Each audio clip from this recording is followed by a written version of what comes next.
Morning बच्चों, आप सब कैसे हैं।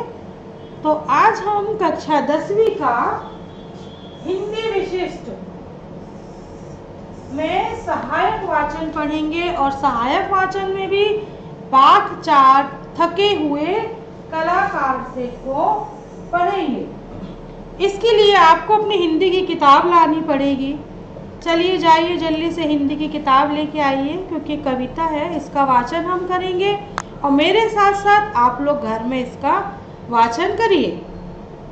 तो शुरू करते हैं सहायक वाचन का पाठ 4 थके हुए कलाकार से।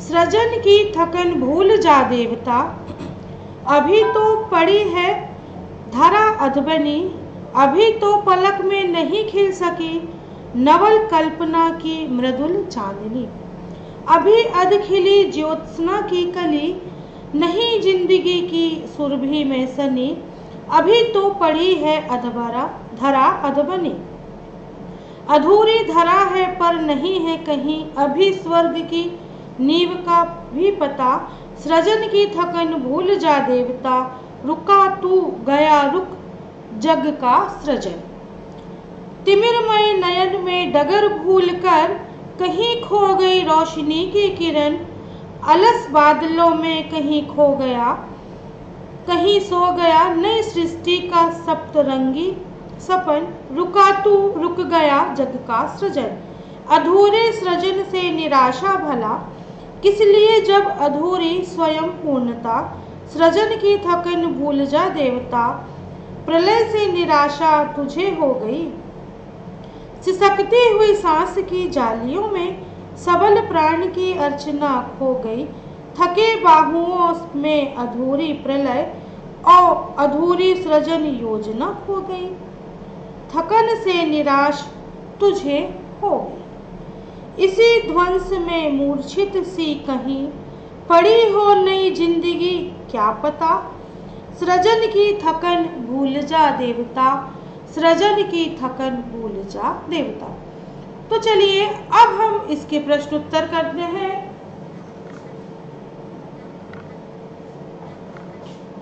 आप अपनी किताब में भी बच्चों देखिए प्रश्न कौन कौन से हैं। पहला प्रश्न है कि अधबनी धरा पर अभी क्या क्या बनना शेष है। तो कवि कहते हैं कि अधबनी धरा पर अभी चांदनी पूरी तरह नहीं फैल पाई है। क्या नहीं फैल पाई है? अधबनी धरा पर चांदनी पूरी तरह नहीं फैल पाई है। पुष्प की कली अभी अध खिली है, कि अभी पृथ्वी धरा मतलब होता है पृथ्वी पर चांदनी अभी पूरी तरह से नहीं फैल पाई है, जिसके कारण अभी जो फूल की कली थी, जो चांदनी जो खिलती है, वह अभी भी अध खिली है। पुष्प की जो कली है अभी भी पूर्ण रूपेण खिल नहीं पाई है, वह अभी भी अध खिली है। अभी तो इस धरा में अपूर्णता है, अभी भी इस धरा मतलब पृथ्वी पर क्या है? अपूर्णता है, क्योंकि इसकी नींव का भी पता नहीं है। अभी तो संसार की सृष्टि का सृजन अधूरा है, अभी तो जो सृष्टि है संसार की, उसका काम भी पूर्ण नहीं हुआ है, सृष्टि का कार्य भी अभी क्या है? अधूरा है। इस कारण सभी वस्तुएं अभी अपने आप में अपूर्ण है, क्योंकि अभी सृजन अधूरा है, तो सभी वस्तुएं क्या है? अभी अपूर्ण है। अभी सारी वस्तुएं अपने आप में अपूर्ण है, क्योंकि अभी सृजन का कार्य अधूरा है। इस धरा की संपूर्ण वस्तुओं का अभी विकास होना बाकी है। अभी तक सभी वस्तुएं अपूर्ण हैं, क्योंकि संसार का जो सृजन है अभी पूर्ण नहीं हुआ है, इसलिए इस धरा की जो वस्तुएं हैं अभी उनका विकास होना है। प्राकृतिक वस्तुएं इस बात का स्पष्ट संकेत दे रही है कि जिस भांति उनका विकास अपूर्ण है, उसी तरह संसार की प्रगति भी अभी अवशेष है, कि जिस तरह अभी विकास अपूर्ण है, पूरा नहीं संसार की प्रगति भी अभी अवशेष है, अभी पूर्ण रूपेण प्रगति और उन्नति नहीं हो पाई है। अब है प्रश्न दूसरा कि स्वर्ग की नींव का पता किस प्रकार लग सकता है। स्वर्ग की नींव का पता किस प्रकार लग सकता है। तो स्वर्ग की नींव का पता अभी नहीं चल सकता। क्यों नहीं चल सकता? क्योंकि अभी तो सृजन का कार्य ही अधूरा है, अभी विकास पूर्ण नहीं हुआ, तो सृजन का हिसाब तो अभी नहीं लग सकता। इसलिए उत्तर में देखिए कि स्वर्ग की नींव का पता अभी नहीं चल सकता, क्योंकि धरा अभी अपूर्ण है और सृष्टि का सृजन भी अपूर्ण है। अभी अपन ने पहले प्रश्न में यही देखा है ना कि सृष्टि का सृजन अपूर्ण है, धरा भी अपूर्ण है, अतः थके हुए कलाकार हैं। क्यों अपूर्ण है? क्योंकि कलाकार क्या है? थके हुए हैं। तुम्हें प्रतिपल सजग रहकर धरती को स्वर्ग में परिणित करने के लिए चलते रहना चाहिए। अगर हमें इस धरती को स्वर्ग बनाना है तो हमें हमेशा हर पल प्रतिपल सजग होकर अपने कर्म करते रहना चाहिए, तभी धरती पर स्वर्ग की नींव का पता चल सकता है। अब है प्रश्न तीसरा, कवि के अनुसार प्रलय से कलाकार को निराश क्यों नहीं होना चाहिए। क्या है प्रश्न? कवि के अनुसार प्रलय से कलाकार को निराश क्यों नहीं होना चाहिए। तो कवि के अनुसार प्रलय से कलाकार को निराश नहीं होना चाहिए। क्यों कलाकार को निराश नहीं होना चाहिए? क्योंकि निराश होने पर कलाकार अपनी कृति को पूर्ण नहीं कर सकता। क्यों? क्योंकि अगर कलाकार निराश हो जाएगा तो वो जिस कला का या जिसका भी सृजन कर रहा है उस कार्य को वह पूर्ण नहीं कर पाएगा, क्योंकि निराश हो जाएगा तो उसका मन उचट जाएगा अपने कार्य से और उस कार्य को पूर्ण करने में उसको परेशानी होगी। इसलिए निराश होने पर कवि अपनी कृति को पूर्ण नहीं कर सकता, वो जिसका भी सृजन कर रहा है। तो कलाकार को अपनी कृति पूर्ण करने के लिए प्रतिपल जीवन के झंझाओं से जूझने के लिए तत्पर रहना चाहिए।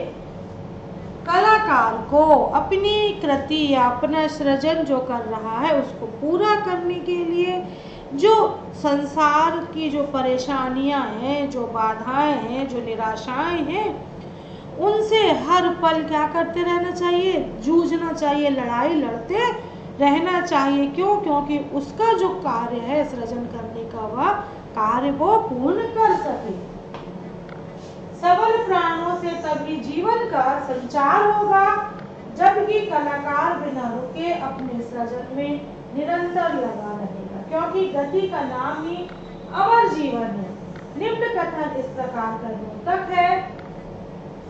क्या है कि जब आप अपने काम में प्रतिपल लगे रहोगे, पूरे प्राणों से जीवन का में संचार होगा, जब कलाकार बिना रुके अपने सृजन का में निरंतर लगा रहेगा, क्योंकि गति का नाम ही तो जीवन है।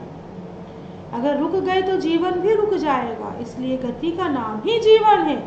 और इसको निम्न कथन से भी हम पर देख सकते हैं, प्राण दीप जूझे झंझा से, फिर भी मंद प्रकाश न हो, मेरे मीत उदास न हो। अब है प्रश्न चौथा कि थके हुए कलाकार से कविता का केंद्रीय भाव स्पष्ट कीजिए। बच्चों, यह प्रश्न आपका परीक्षा में अक्सर आता है कि केंद्रीय भाव स्पष्ट कीजिए। तो थके हुए कलाकार से कविता के माध्यम से लेखक धर्मवीर भारती ने मानव को निरंतर चलते रहने की प्रेरणा दी है। कवि का कहना है कि हे देवता, तू सृष्टि की थका भारती ने क्या कहा है कि हे देवता, हे प्रभु, तो इस सृष्टि से थकान को ही भुला दे, विस्मृत कर दे, मतलब भुला दे, क्योंकि धरती तो अभी अधूरी है और सृजन का कार्य क्या है, चल रहा है। क्योंकि धरती अभी अधूरी है और जिस मृदुल चांदनी की कल्पना तुमने की थी वह भी अधूरी है। ये जीवन सुगंध से युक्त नहीं है, क्योंकि अभी कली पूर्ण रूप से खिली नहीं है। जीवन में सुगंध नहीं है, क्योंकि अभी कली पूर्ण रूप से खिली नहीं है, क्योंकि अभी सृजन का कार्य अभी पूरा नहीं हुआ है, इसलिए कली भी अभी अध खिली है, वह पूरी नहीं खिल पाई है। इस अपूर्ण धरती पर स्वर्ग की नींव का कोई चिन्ह नहीं है। अतः हे देवता, तुम इस सृष्टि के सृजन को भूलकर निरंतर चलता है, क्योंकि चलने का अर्थ ही जीवन है, गतिशील रहना ही जीवन है। रुकने का अर्थ है सृजन को बंद करना। अगर रुक गए तो जो कार्य है, सब कार्य क्या होते हैं, वहीं पर रुक जाते हैं, बंद हो जाते हैं। यदि अंधकार में रास्ता भूल गए हो, अथवा कोई रोशनी की किरण नहीं मिल रही हो, अथवा सूर्य कहीं बादलों में छिप गया हो, फिर भी तुम्हें इस पथ में व्यवधान उत्पन्न करने वाली बाधाओं को परास्त करना है। कितनी चीजें लेखक ने बताई हैं कि आपके रुकने के अर्थ में सृजन को बंद कर देना है। यदि अंधकार में आप रास्ता भूल गए हो, आपके सामने अंधेरा है या कोई रोशनी की किरण आपको नहीं मिल रही है, क्योंकि चारों तरफ अंधकार है और रोशनी की किरण नहीं मिल रही है, और या तो सूर्य कहीं बादलों में छिप गया हो, कितने कारण हो सकते हैं, फिर भी तुम्हें इस पथ के व्यवधान उत्पन्न करने वाली बाधाओं को हराना है। क्यों? क्योंकि तुम्हें निरंतर आगे बढ़ना है। अतः नई सृष्टि का रंगों का सपना विलुप्त हो जाएगा। यदि आप इन सारी बाधाओं और परेशानियों से हार जाओगे तो आपकी नई रंगों की जो दुनिया है, जो सपना है नई रंगों की दुनिया का, वह क्या है, वह लुप्त हो जाएगा। यदि तुम रुक जाओगे तो संसार का सृजन भी रुक जाएगा। तुम्हें इस पथ पर व्यवधान से उत्पन्न होने वाली बाधाओं को परास्त करना है और इन बाधाओं को परास्त करके निरंतर आगे बढ़ना है कि जो कार्य कर रहे हो उस कार्य को पूर्ण करना है। अगर इन बाधाओं से हार गए तो सृजन का कार्य और आप जो कार्य कर रहे हैं वह क्या है, अधूरे हो जाएंगे, वो उनको पूर्ण नहीं कर पाएगा।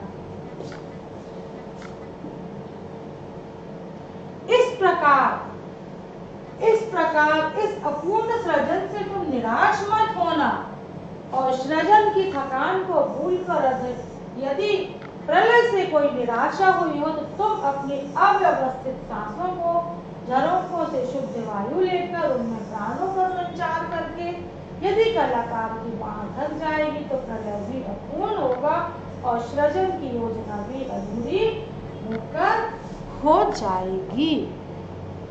क्योंकि अगर इस सृजन से, अपूर्ण सृजन से तुम निराश होगे तो सृजन की थकान भूल जाओ और तुम्हें प्रलय से कोई निराशा हुई तो तुम क्या करो, अपनी सांसों को धीरे धीरे शुद्ध करो, बार बार सांस लो तो उससे आपके प्राणों का संचार होगा।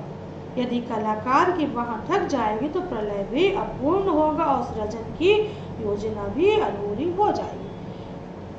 इस प्रलय से तुझे निराशा हुई है, यदि इस प्रलय से निराशा हुई हो तो क्या पता इस नाश में कहीं मूर्छे जिंदगी पड़ी हो। अतः देवता तू सृजन की थकान को भूल जा, क्योंकि अभी इस धरती पर बहुत सी वस्तुएं अब है प्रश्न 5वां कि कवि ने अधूरे सृजन से निराश न होने की बात कहकर क्या संकेत देना चाहता है। सृजन से निराश न होने की बात कहकर क्या संकेत देना चाहता है। तो उत्तर है कवि ने अधूरे सृजन से निराश न होने की बात कहकर यह संकेत किया है कि हे मानव, तू निराश मत हो। क्या पता इस निराश में तुझे कोई आशा की किरण मिल जाए, क्योंकि निराशा में ही तो आशा छिपी है। अब तू निराश मत हो, क्योंकि क्या पता इस निराशा में ही तुझे कोई आशा की किरण मिल जाए। कवि का अभिप्राय है कि कलाकार की बाहें चाहे कितनी भी थकी हो, उसे अपनी कला को अपूर्ण नहीं छोड़ना चाहिए। कि वो कितना भी थका हो, कितना भी परेशान हो, उसे अपने कार्य को, अपने सृजन को, अपनी कला को अपूर्ण नहीं छोड़ना चाहिए।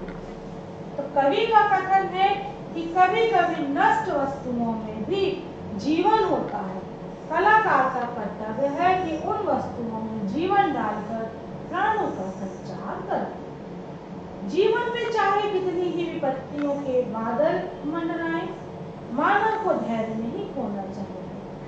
आशा की एक ऐसा संबल जिसके माध्यम से मानव जीवन अपने मन मंदिर में आशा का भाव जागृत करके नई जिंदगी जीने की प्रेरणा लेता है। यहाँ पर कवि का कथन है कि कभी कभी नष्ट वस्तुओं में भी जीवन होता है। हम सोचते हैं कि ये तो व्यर्थ है, बेकार है, इसको हटा दो, परंतु एक जो सच्चा कलाकार होता है वह व्यर्थ और नष्ट वस्तुओं में भी अपनी कला के माध्यम से उसको जीवंत बना देता है, उन वस्तुओं में प्राण डाल देता है। तो जीवन में चाहे कितनी भी विपत्तियों के बादल बन रहा है, कितनी भी परेशानियां आए, कितनी भी बाधाएं, मनुष्य को कभी भी अपना धैर्य नहीं खोना चाहिए। उसको हमेशा धीरज रखना चाहिए कि आशा की एक ऐसी किरण, एक ऐसा माध्यम जिसके माध्यम से मानव अपने मन मंदिर में आशा का भाव जागृत करके नई जिंदगी की प्रेरणा प्राप्त करता है।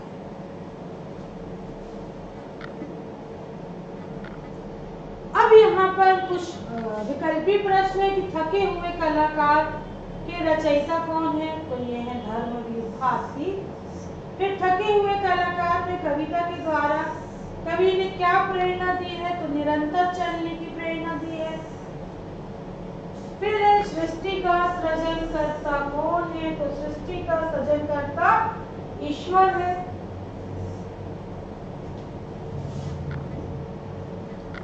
फिर है सत्य असत्य। तो थके हुए कलाकार में कविता में धर्मवीर भारती ने निरंतर चलते रहने की प्रेरणा दी है। सत्य। कलाकार प्रलय होने पर कला को त्याग देता है, यह है असत्य। फिर है इस कविता में कवि ने प्राकृतिक उपमानों का प्रयोग नहीं किया है, यह भी असत्य है। एक शब्द या वाक्य में उत्तर। थके हुए कलाकार के कृतिकार का नाम लिखिए। तो क्या है कृतिकार का नाम है। इनको लिखने वाले जो है कवि वो है धर्मवीर भारती।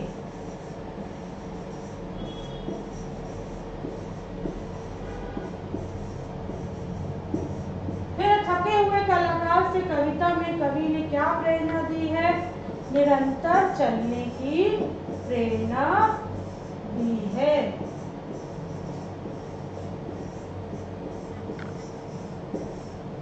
फिर कलाकार अपना संपूर्ण जीवन किसको समर्पित कर देता है। तो कलाकार अपना संपूर्ण जीवन अपनी कला को समर्पित कर देता है।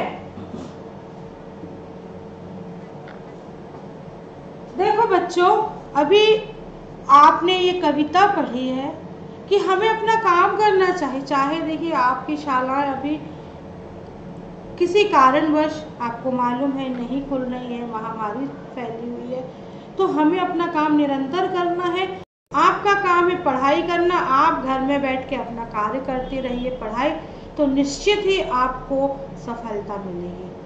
और यहाँ पर आपके जो प्रश्न उत्तर हैं, इन प्रश्न उत्तरों को, और आपके पास आपकी किताब भी है, आप अपनी किताब के माध्यम से या इस वीडियो के माध्यम से आप इन प्रश्नों के उत्तर को अपनी कॉपी में लिखेंगे और इनको